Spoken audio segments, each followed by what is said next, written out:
There you are. Hey guys, welcome back to the Deadwood garage. Back out here. It's been like almost 2 weeks since I've been out here working on this car. I said in that last video, I unfortunately fell sick. And then this last week, two things happened. We had a cold snap. This garage is not very well insulated. I do have a heater out here, but it's more or less blowing hot air right out the doors. So, it's hard to get out here when it's in the teens, you know, low 20s and teens. It makes it a little harder to get out here. And plus this last week, I finally went back to work. I was off work for a couple weeks. Our annual shutdown every year between Christmas and New Year's. Was able to get a fair amount done on the car during that time. And then, like I said, unfortunately, the last half hour shutdown, I was sick. It sucked. Big shout out to Dead Sled brand. My new coffee mug. I love this thing. Oh, but we left off on this car with the front air ride working up and down. On the passenger side here, the one thing we forgot to cover in all the excitement of everything working and me being a little tired was the tie rod. Unfortunately, the tie rod hits the frame. Got two options to fix this. First option is to do a no notch. There's a couple companies out there who make no notch tie rods for multiple applications. Doubt they make one specifically for a commercial chassis, but that's okay. A lot of the stuff on the commercial chassis will work. You can get from other places, just like our upper ball joints that we did get in here from Pro Forged. These are the same ball joints as an S10.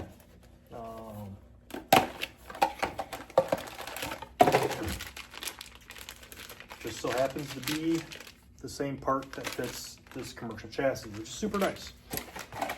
Could I use S10 no notch kit? Possibly. Maybe a G-body kit. Hell, even maybe a full-size truck kit. It's hard to say. I'm not too worried about it because the fact that we only need to come up about 1.5 inches, I think I'm just going to notch the frame. So that is going to be our first order of business, getting the frame notched. We'll get this ball joint replaced. I'm not going to spend too much time on that. This is a bolt-in ball joint, pretty simple. If this was a factory ball joint, the stock ball joint, and I had to blow the rivets out, I probably would cover that a little bit more. There's multiple ways to attack this if you're doing this at home. If you have access to an air and a impact hammer, put a chisel head on it, blow the ball joints or blow the rivets right off. It's probably the fastest and easiest way. Worst case, a 4.5 inch cutoff. Cut the top of the rivets off, drive them out, or even go as far as just a drill. Center punch the rivets, drill them out, same thing. I have done even as far as going and buying a cold chisel. I had, obviously would usually keep a hammer in my vehicle, but I bought a cold chisel, and on the side of the fucking road, hand hammered them right out. They're a pretty soft material, so they're not too difficult to change. These being bolt-in, we're not gonna get too excited about that. So we'll get the ball joint changed on this side. We'll get that frame notched out, and then we'll move everything to the other side. Hopefully by the end of this video, we'll be hitting switches. I probably won't wire them up, but I even brought my switch panel out. I've had it inside the house, staying warm and dry and clean and safe. That's out here's sometimes not the safest place. I doubt I'm gonna wire it up, but hey, still be cool. So, and also another huge shout out to Benchmark Abrasives. ordered their I think it was a Journey kit or something like that. Came with a really nice grinding hood. Of course, I had to throw some stickers on it. And a multi-pack of different flap discs and cutoff wheels. I got some of their cutoff wheels. Sent out some 60 grit and 40 grit flap discs. So, I don't know if you guys notice, I've been using Benchmark flap discs. Some of the best ones I've ran into. So, really like that. I'm excited. Finally get off my ass and get out here and do some work. It's in the low 30s right now, so it's quite tolerable. Turn the heater on every now and then, bring the temp up. But yeah, I want to get some stuff done. So sit tight, enjoy the show. We're gonna get busy. You know, sometimes you gotta force yourself to come out and work on your project, even in the wintertime when it's really cold. And but like one of my favorite YouTube channels says, sitting on your ass won't finish your project. So, all right, Puddin'. Get off my ass and get busy. So yeah. If you don't already watch this guy, check him out. He is a riot, and he builds some really fun stuff.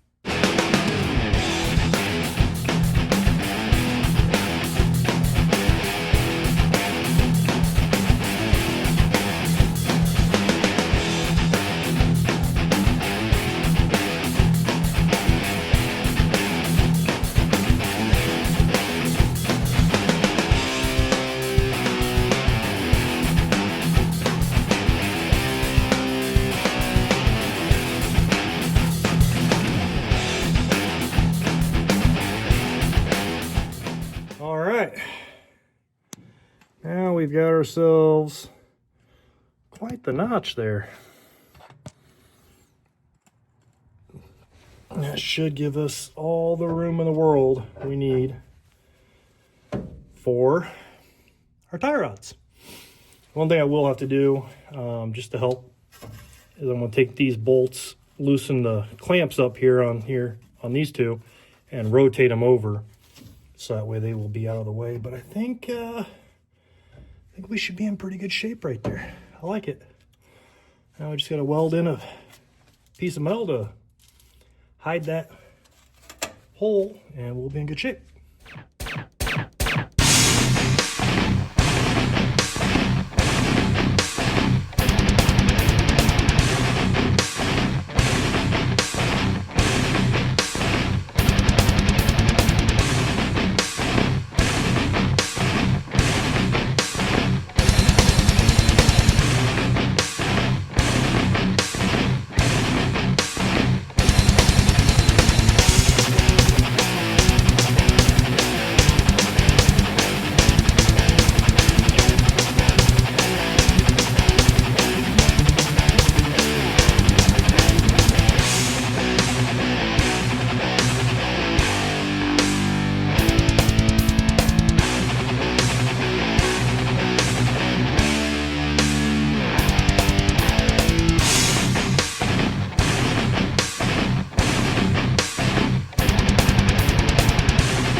Got the new ball joint in, hit everything with a little bit of black undercoat just to kind of make it all black, hide everything.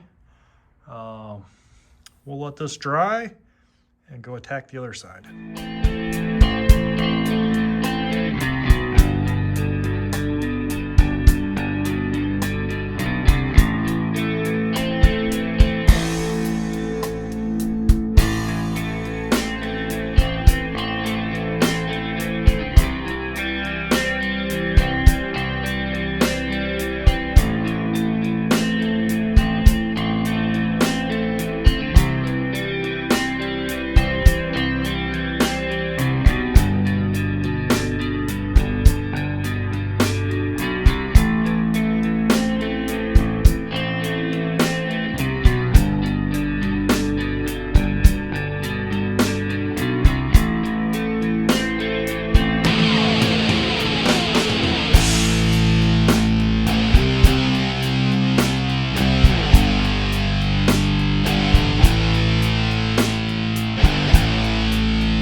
I think my DeWalt just weld the battery? Okay, good. I worried I thought it welded my 6 amp battery. I was going to be really upset. Yeah, I think this one is no more. You've seen in the last few moments of that video, a fair bit of smoke was leaving. Yeah, it's I think it's tied up. Oh, there we go.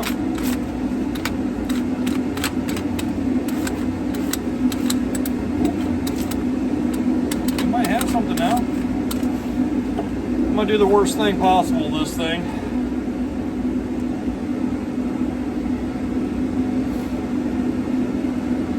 Spray some lube in the vent back there.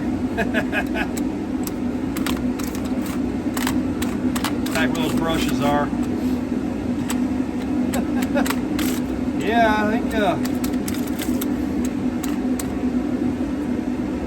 I think this one's done for. Which, in fairness, I've had this drill since 2017, and this was not one of their top of the line drills by any means. Yeah, she's as the kids say nowadays, it's cooked.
We got the driver's side of the car caught up with the passenger side of the car finally.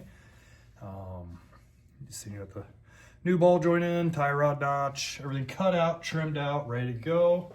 So the next thing is we need to get the hole in the side of these bag cups drilled out. And this bag cup is already assembled. So we'll take that one apart. So, let's see, front of the bag cup. So we want to put the hole on this side. Easy enough.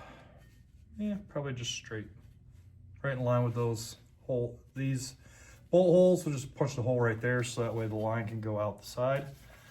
We're gonna use the drill press for that because, well, my drill died, as you've seen. And my other one is at my job, so not doing us a whole lot of good right now. So we're gonna get this all set up. If I can find everything. Oh,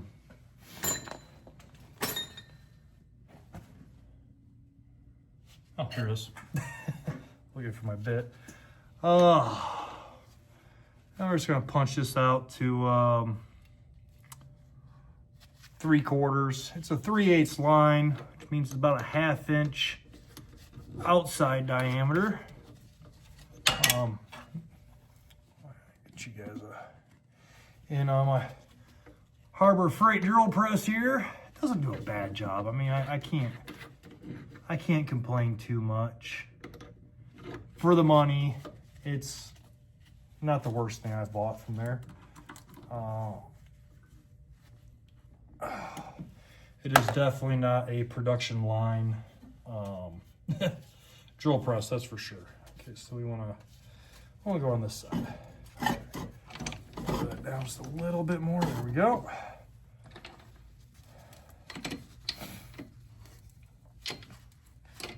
Easy enough, just like so. Yeah, so we'll go ahead and get this rock and roll and get both these drilled out and start assembling.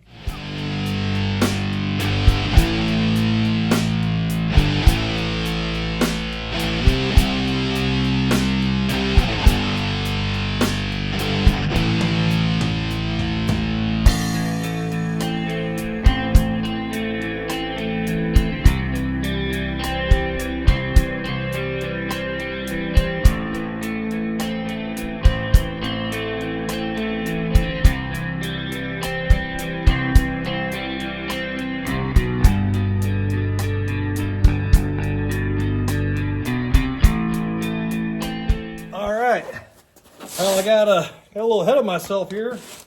I got the driver's side fully assembled. All right, guys.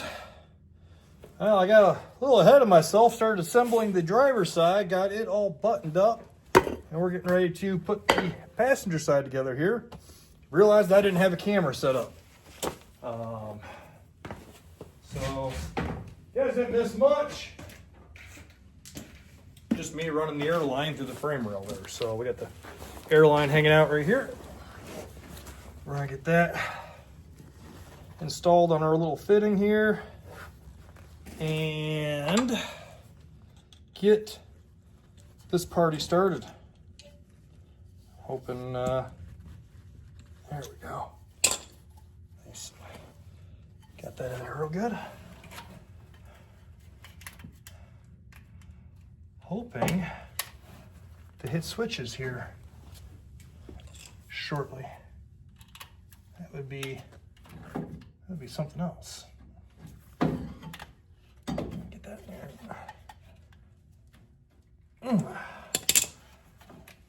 Make sure that's in there good and tight. Yes, the last thing we want is air leaks right here. So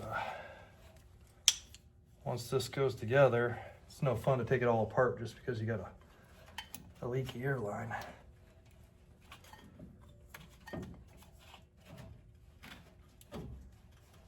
I think that's seated in there, right?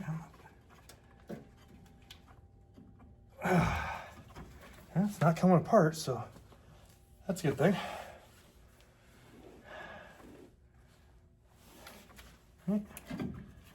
I'm just going to double check it because, like I said, this is the last place we want any leaks. I think that loom there was kind of messing with me. Couldn't quite get a good feel on the hose. Yeah, it's on there. Okay. Okay. We're all loomed up through here so that we won't rub a hole through our air hose. And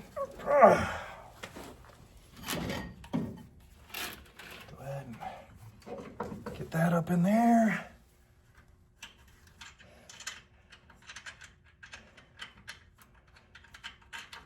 Oops. Maybe get this nut started. Come on. There we go. Okay. Just make sure we're seated in there good. Nice thing is you can actually see the airline up there. We're not, make sure we're not pinching that airline on anything. It still feels nice and loose, so we're in good shape there. We'll go ahead and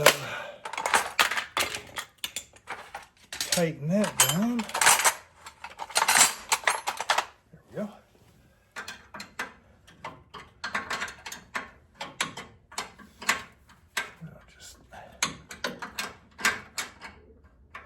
So much nicer when you have bolt-in, especially bolt-in upper cups.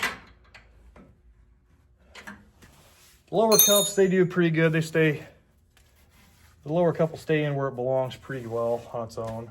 So that's nice, but having those upper cups bolt in is just super, super nice.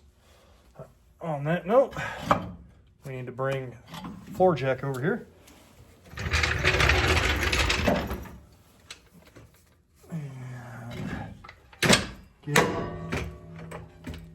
Get it pumped up here.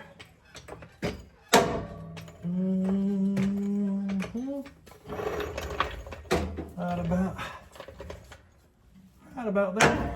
There we go. Just get it to where the lower cup is sitting square in the pocket there. It looks good. It looks good here. Let's see here. One thing I want to do, now when we take this apart, I fought with that cotter. So we'll make sure our cotter pins are going side to side there. Now we can bring our spindle in. Get that installed.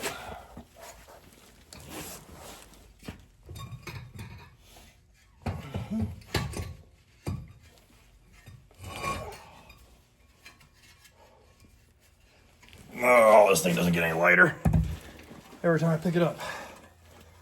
I just think it's getting heavier. Okay. Come on, get up. There we are. Okay. Get our big castle nut. There we go.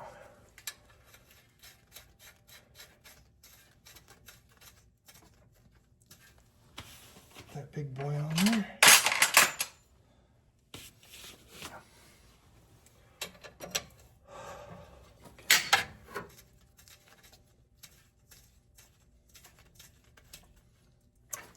There we go. Crank it down tight. And excuse me. I think that's pretty good. And we might get one more hole. Yeah, we'll get one more hole out of it. It's half a hole. Heck yeah. And a fresh cotter pin.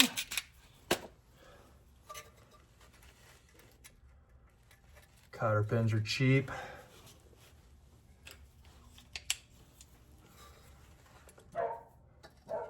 So put a fresh one in there.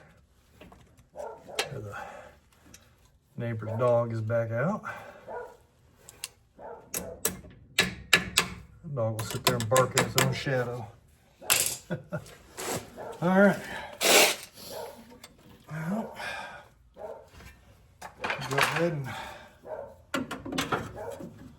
put this upper ball joint in. There we go. And this one we got a brand new cotter pin and a brand new castle nut for. There we go.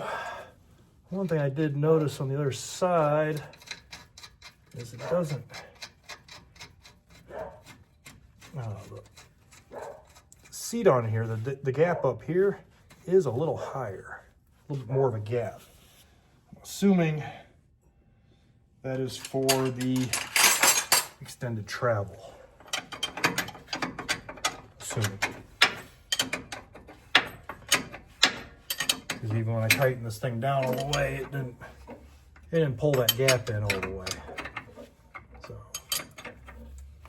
probably just for the extended travel.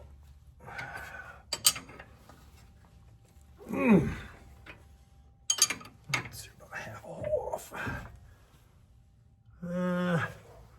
We can get one more out of that.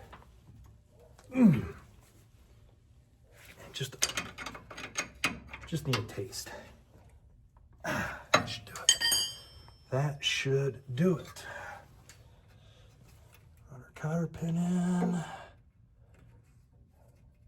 Tell me if I got the hole lined up or not. Might have to take it from this side.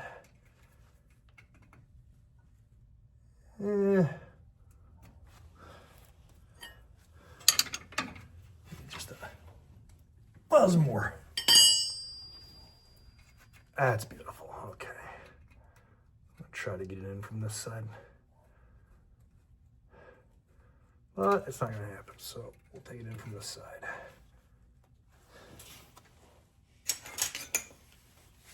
Nice one. Good needle noses were over here, but they're not. Probably up in my tool cart somewhere. There. We have it. Okay. Here we go. And then can I get the? I'll go figure. I can't get the tie rod in. Floor jack's away. So we'll drop that. Move you guys back here. Incoming. That's healthy on the brake hose. Sorry, we'll let that hang for the time being. That'll be the next thing to go up on there anyway. So got that. No. That's you. Oh, that is not you. Oh, I know where you go. Okay, sorry. That's not you. That's you. Yep, that's you. Okay.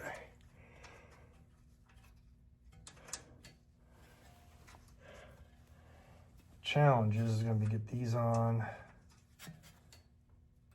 Get them to run down tight without them spinning. Downside of these lock nut style ones, we got 11, 12. Yeah, that'll get us there. All right.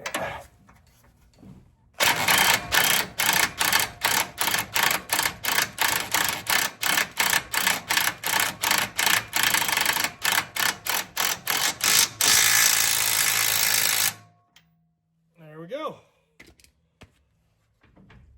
Yay. If you guys hear that, our pivot bolts for the control arms, they still need tightened up, but we're going to do that once we get the brakes on. We'll run the floor jack up a little bit higher, about half travel, so we'll get the spindle up here a little bit higher, and we'll get that those bolts tightened up down there. Do hold one. My apologies. I went to look to see what time it was on the camera there, so that way I could remind myself to edit out the Wuhan laboratory coughing, sneezing fit I just got into. Then realized I wasn't even recording. Oops. So, no biggie though, he didn't miss anything. Just hanging his caliper up. Did go ahead and give it some fresh brake pads. I wasn't having any issues with these rotors prior. There was no vibration. There's besides just a touch of surface rust. They're still smooth, no grooves. Nothing crazy going on there. So fresh set of brake pads. While we're here, I'll get us there. Pardon me.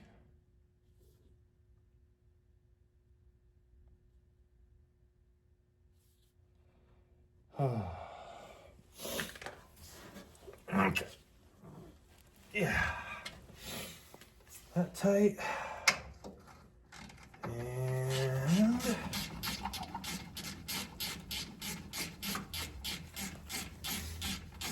Really wish I would have brought my electric ratchet home. Not that I would have counted on it to tighten these all the way down, but it's super nice just when you're tightening stuff up to have that. So. All right. Yay. I know it sounded like crap, but a little bit of surface rust on there. That'll break it and go away as soon as we drive it. So the only thing we got to do is run this up about halfway, tighten up our control arm bolts here, and yeah, we can put a tire on it. Exciting stuff. Hey guys, back out here yet again. Been fighting the weather here. We've had down to negative temps over the past couple days, so it makes it a little hard to get out here and work. Today is a beautiful day. It's 30, I don't have a watch, 34, I think, 32, 34 degrees. So I know it sounds cold, but right now it's pretty damn warm compared to what we're used to. So where we left off, we're ready to put the tires back on the Caddy. The only downside is I need to have my air management system or something working so I can air the rear of the car up all the way to get the tires to fit under the skirt. I don't know if you can, yeah, there we go. You can see we don't have a full cutout for the rear wheel well. So I've got to, I got to have as much separation as possible to get the tire to go up on there. They do go up on there just fine. It's not a problem. I just got to have the bags aired all the way up to push that axle as far away from the frame. So we're going to patch together our air management system real quick. We're going to start out with this valve block. Do not know the brand. I'm not sure of it. I have a switch box for it. One moment.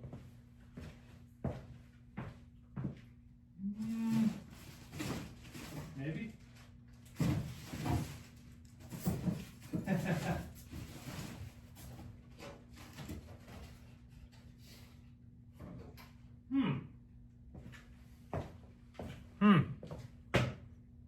Hold that thought. Okay, I'm back. Wasn't very helpful because there's no information on the switch box either. I got this valve body, some compressors, those control arms right there, and what else did I get? Oh, that really generic 4-link kit. That box sitting right there on top of the car.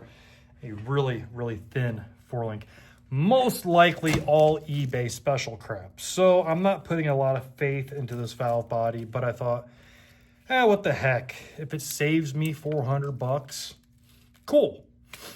If it doesn't, no big deal. I really wanted to run a valve body anyway. This is the first time I've ran a manifold style system.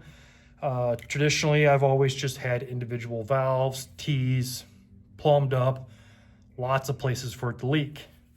These eliminate a lot of places for it to leak. So I'm excited for that. Now, no, these do not flow that fast, but I'm not looking to make the car hop, do anything crazy. Probably not going to flow a whole heck of a lot, being that the ports, the internal ports all the way through it are only 1/4 inch. So even though I'm running 3/8 airline, this is only going to move a 1/4 inch. That's fine. Again, I'm not trying to win a hopping competition with the car.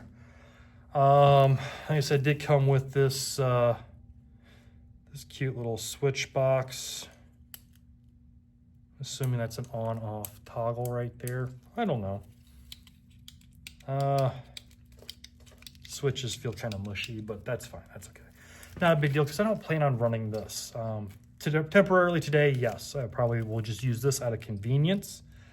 Looks like all we got to do is hook up power and ground right there, and we're off to the races. It was so kind of them. They sent a pigtail, and once this car is done, this pigtail will get wired up to my Cadillac switch panel. So that's the exciting thing. Today, we're not gonna go that far. We're just gonna use a little bit of plug and play action here, and hopefully that'll get us going up and down at least, right? Let's find out. All right, let's see, we got a valve body.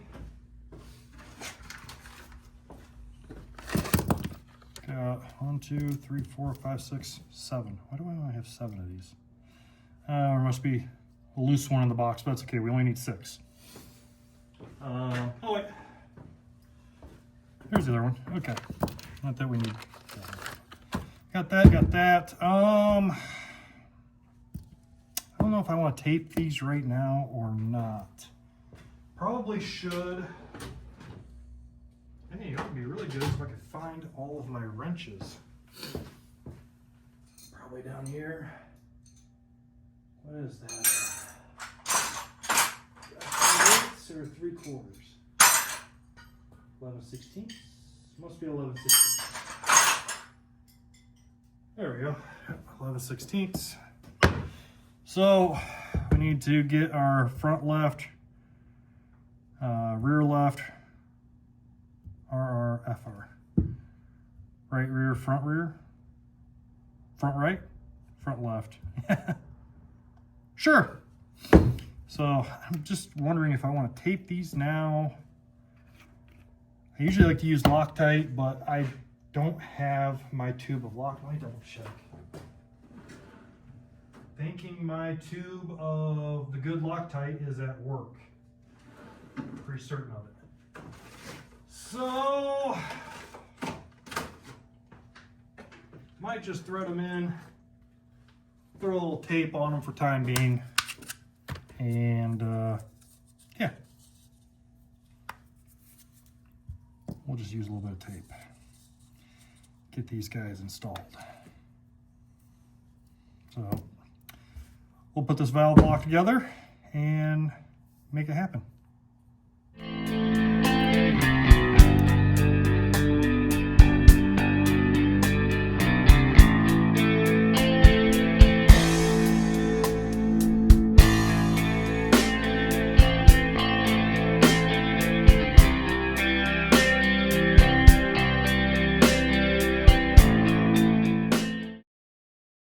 Okay, got that done. Next up is getting some wiring here. Now I did take the bullet connector off of this end and put a spade connector because we're gonna throw a 12 volt Milwaukee battery on it. This one's actually already labeled. Yeah, there we go. Yeah, that'll get us there. And then plug in that way. Yeah, plug in that way. This side up. Okay. So we got that. Let's see. Ooh. All right, so we got uppies and downsies. Let's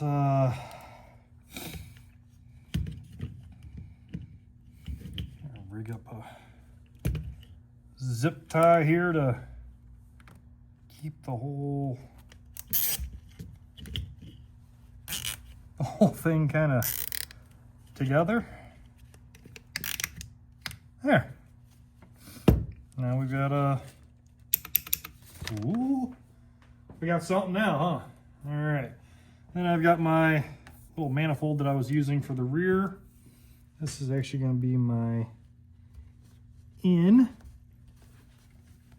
from my air compressor, shop compressor, which is another thing worth noting is this system is only going to run at about 140 PSI until I can actually get the compressors and everything hooked up. But there we go. We have our Scare the Living Daylights out of the TSA air management system. Let's get it in the car. Okay.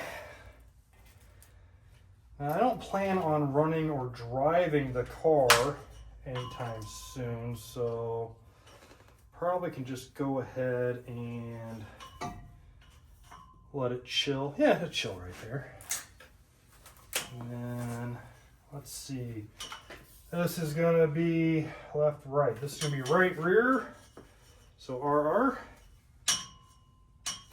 There we go. This will be right front.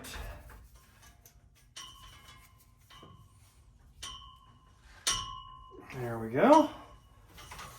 This will be left front, or front left. Whichever way you want to call it. There we go.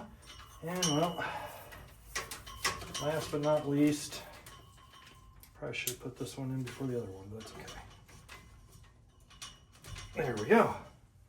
Hey, look at that. I wonder what that toggle switch is for. Yep. That's the on off. Okay, cool. Next up is we'll get the airline hooked up here and see if we got movement.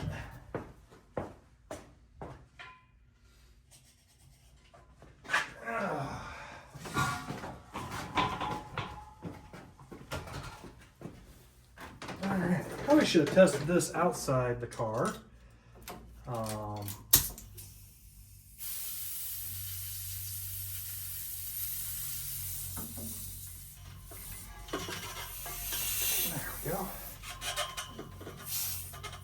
There.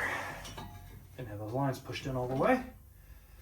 Okay, let's see here. Rear maybe? Or did I shut it off? There we go. Oh yeah.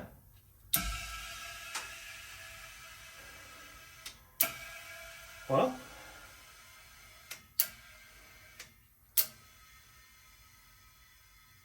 That might be enough for me to get the tires on. We only had about 40, 50 pounds in the compressor, so I'm gonna turn the compressor on, get some more air in it.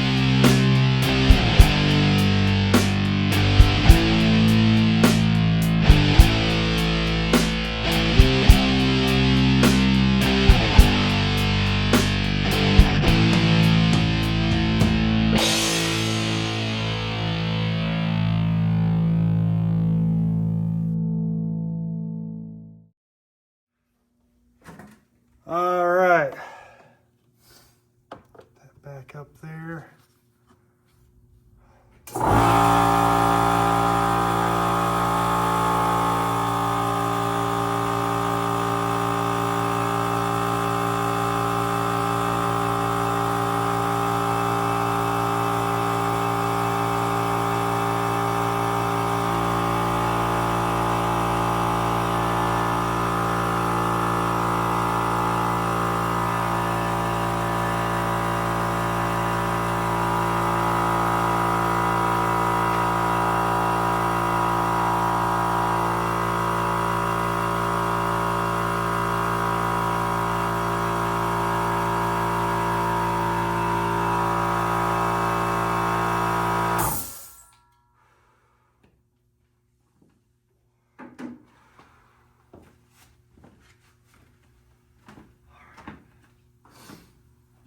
All right, guys.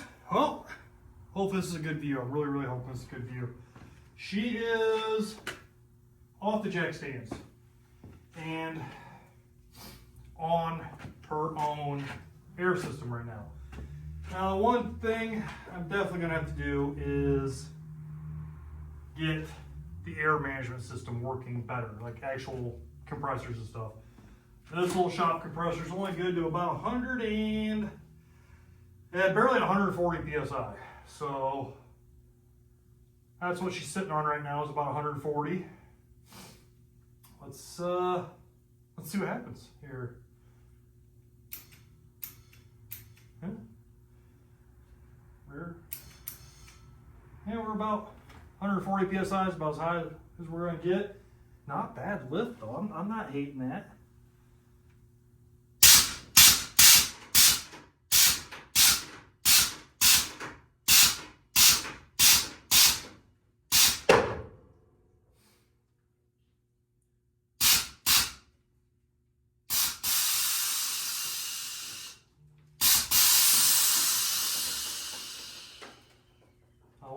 I don't think we're going to clear on that side because that side does have a taller tire under it. Kind of anticipated that though. We'll get that fixed when we get new tires.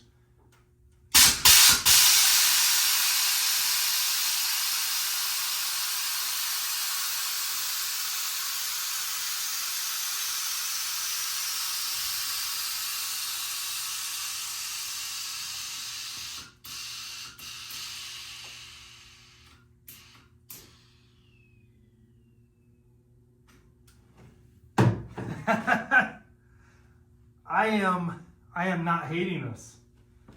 Oh man, let's see. Well, we are laying frame up here. Now from right about here back we're not. That's where the frame kind of goes up a little bit where I replaced all of it.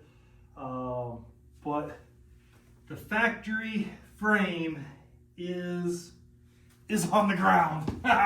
Yes. And in the back as well. Mission accomplished. Mission accomplished, guys. Oh, come here. Get you out of this tripod here. Okay.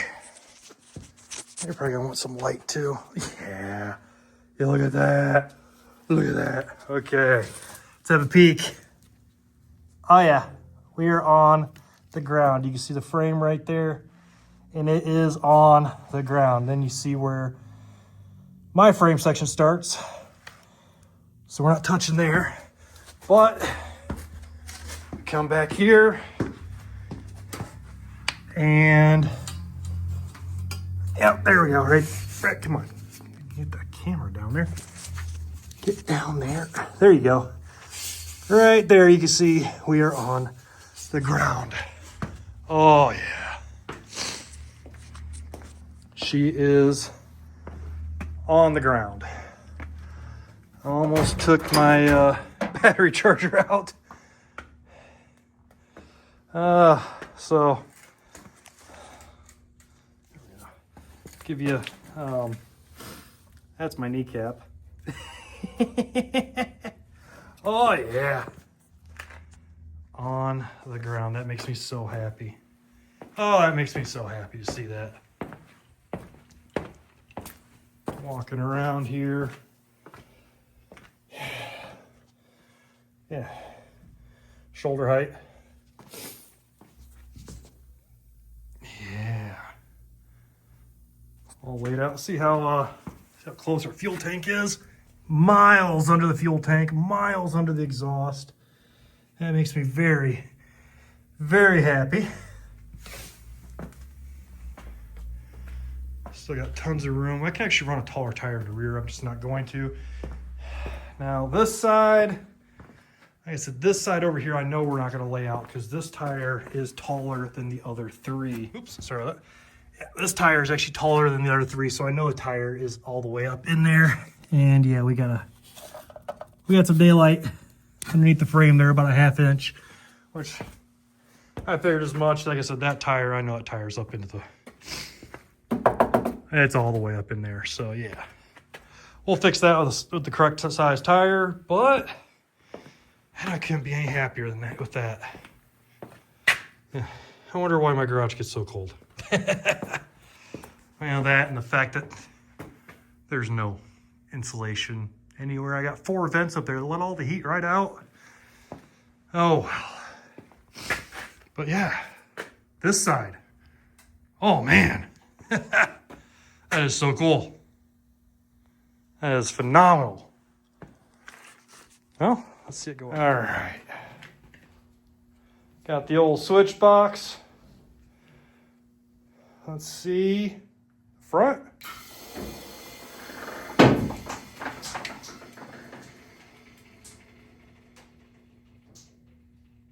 I think I need more air. What am I down to? About 100 pounds. So that's 100 PSI in the front. Yeah. What's it do in the rear? Besides dump the front. Well, it lifts the rear up.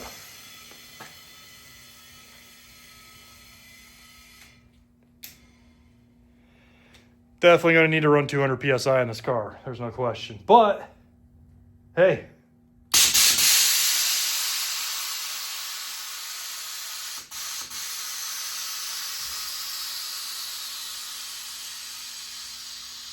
It works. All right, guys. I know this video was a long time coming. I apologize for it taking so long for me to get this out. Again, the weather just has not been cooperative here in Northern Ohio. That, and I'm back to working 5 days a week. So my, 8 to 5, I am up playing with boats and not the good fun ones. So, like I said, I'm going to really try to get, the next series of videos out sooner. Kind of covered my whiteboard, but that's okay. I really need to start taking stuff off of this board. That's done. That's not done. Not done. Done. So, yeah, we're big progress here. Big progress. It makes me really happy seeing the car air out and knowing we're laying frame, at least on the right side tire. Yeah. And it looks good. Look good. It looks like shit, but it looks good. Oh. I just couldn't be any happier with that. All laid out.